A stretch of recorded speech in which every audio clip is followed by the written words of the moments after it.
أنت حبيبي ونور العيون حسن نور العيون قل لي فديتك ترى هل يرحموني شهيد هل يرحموني أنت حبيبي ونور العيون حسن نور العيون قل لي فديتك ترى هل يرحموني شهيد هل يرحموني أعوذ بالله من الشيطان اللعين الرجيم બિસ્મિલ્લાહિર્રહમાનિર્રહીમ.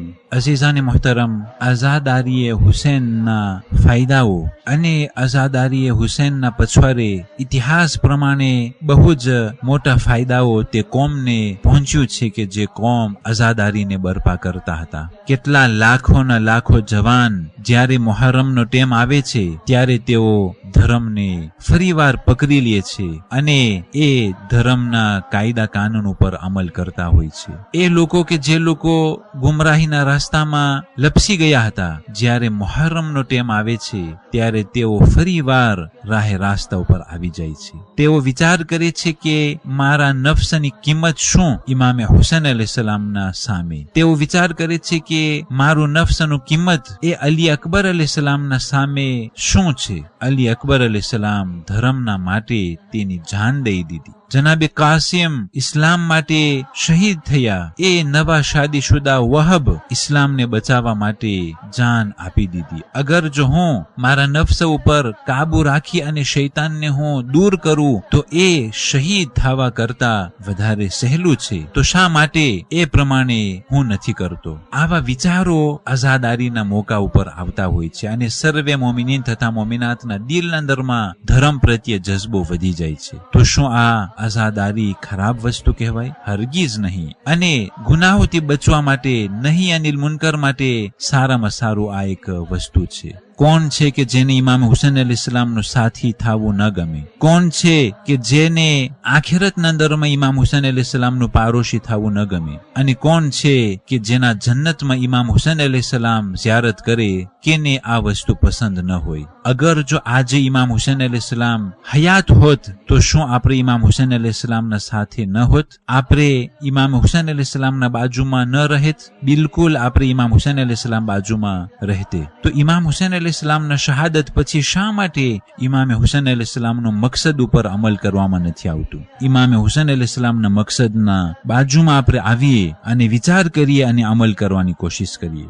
જરૂરી છે કે આપણે ઈમાનમાં વધારો થવો જોઈએ. ઈમાન અને હિદાયત એવી ચીજ છે કે જેના અંદરમાં વધારો થાય છે. અસ્હાબે કફના વાક્યાના અંદરમાં ખુદાવંદ કરીમે કહ્યું કે એ જવાનોના હિદાયતમાં અમો વધારો કર્યા. ઈમાનના અંદરમાં વધારો થાય છે, ઇલ્મના અંદરમાં વધારો થાય છે, અહેલે બેત પ્રત્યે મોહબ્બતમાં વધારો થાય છે. તો જરૂરી છે કે આઝાદારે હુસેન તેઓના ઈમાનમાં વધારો કરે, સારા કામના મેદાનમાં ઉતરે અને હકની નુસરત કરે અને મઝલૂમની મદદ કરે અને જે પરેશાન હાલ હોય તેઓની પરેશાનીઓને દૂર કરે, ખિદમતો કરે, œuvre de bienfaisance એક્શન ઇમાનિટેરના મેદાનમાં ઉતરે. અને અગર જો કોઈ જુલ્મ કરતો હોય, અન્યાય કરતો હોય તો તે જુલ્મને સામનો કરે અને હરેક ઇન્સાનિયતને ફાયદો પહોંચાડવા વાળું કામ અને પ્રોજે અને ખિદમતો અંજામ આપે. ઇમામ હુસેન અલૈહિસ્સલામના સાથીદારો બનવા માટે નફ્સ અને પાક કરવું જોશે. કારણ કે પૈગંબર ઇસ્લામ જ્યારે તબલીગ કરવા માટે આવ્યા ત્યારે એના મકસદોમાંથી મકસદ વયુઝક્કીહિમ, માણસોના નફ્સ અને પાક કરવાનો મકસદ હતો. જ્યાર સુધી નફ્સ પાક નહીં કરીએ ત્યાં સુધી કોઈ પણ માસૂમના સાથીદારોમાં આપણે નહીં હોઈ શકીએ. અને નફ્સની પાકીઝગી અને નફ્સનો હિસાબ, નફ્સને કાબુમાં લેવું અને ગુનાહોથી બચી અને થઈ ગયેલા ગુનાહોને તોબા કરી અને નફ્સને પાક કરવું. ખૈરની મોહબ્બત દિલના અંદરમાં હોવું જોઈએ, નેકીની મોહબ્બત, અને શર અને ખરાબીથી દૂર અને નફરત કરવું જોશે. ખિદમતોના અંદરમાં આગળ વધવું જોશે અને કુરબાનીઓ આપવી જોશે.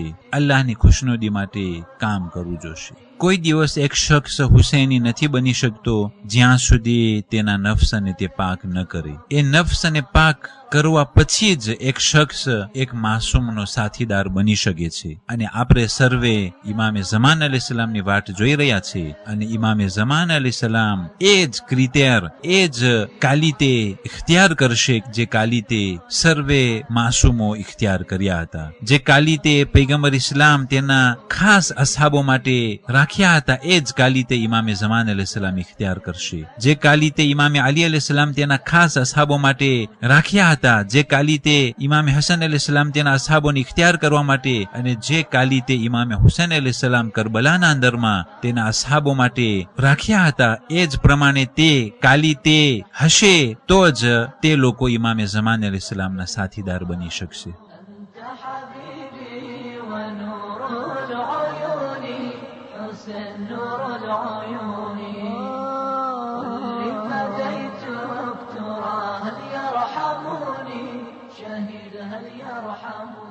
છવ્વીસમી માહે સફર આજની તારીખોમાં જનાબે સાલેહ અલૈહિસ્સલામ તે ઊંટની બાજુમાં આવ્યા કે જેને એક શખ્સે કતલ કરી નાખ્યો હતો. જનાબે સાલેહ અલૈહિસ્સલામ તેની કોમને કહે છે કે આ ખુદાની ઊંટણીને જે કતલ કરવામાં આવેલું છે એના પછવારે અઝાબ આવી રહ્યો છે. અને જનાબે સાલેહ અલૈહિસ્સલામ તેની કોમને એ અઝાબ બારામાં વાત કરી રહ્યા હતા.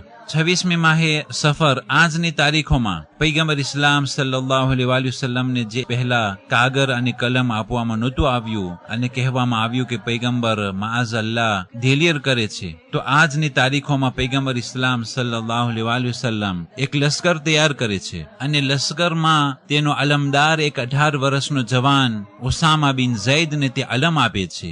સર્વે અસહાબોને કહ્યું કે ઓસામાના હુકમ પ્રમાણે અમલ કરો, જેમ ઓસામા હુકમ કરે તેમ તમને અમલ કરવાનું. ત્યારે પણ તે બુઝુર્ગવાર અસહાબો પૈગંબરના હુકમને ઠુકરાવ્યા અને કહ્યું કે અમારા હોવા છતાં શા માટે આ જવાનને અલમ આપવામાં આવ્યું. ત્યારે પૈગંબરે કહ્યું, લઅનલ્લાહ મન તખલ્લફ અન જૈશ ઓસામા. જે લોકો આ જવાનના લશ્કરથી નીકળી અને નાફરમાની કરશે તો તેઓ ઉપર લાનત થવાની છે. આ લાનતના બીકથી તેઓ ઓસામાના લશ્કરમાં દાખલ થયા. અને પૈગંબર ઇસ્લામે આ લશ્કરમાં દાખલ ન થવા માટે અમુકને એક્સેપ્શન તરીકે ખાસ ફરમાન આપ્યો કે જનાબે અબ્બાસ ઇબ્ન અબ્દુલ મુત્તલિબ આ લશ્કરમાં દાખલ ન થાય અને ઇમામે અલી અલૈહિસ્સલામ આ લશ્કરમાં દાખલ ન થાય. તો આજની તારીખોમાં પૈગંબર ઇસ્લામ જનાબે ઓસામા બિન ઝૈદને તે અલમ આપ્યો અને સર્વે અસહાબોને તે લશ્કરના અંદરમાં દાખલ થવાનો હુકમ આપ્યો.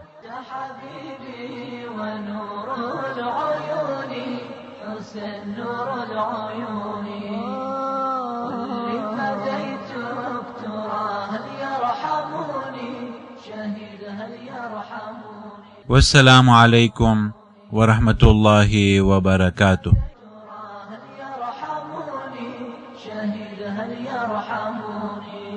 أنت حبيبي ونور العيون حسن نور العيون اللي فديتك ترى هل يرحموني شهيد هل يرحموني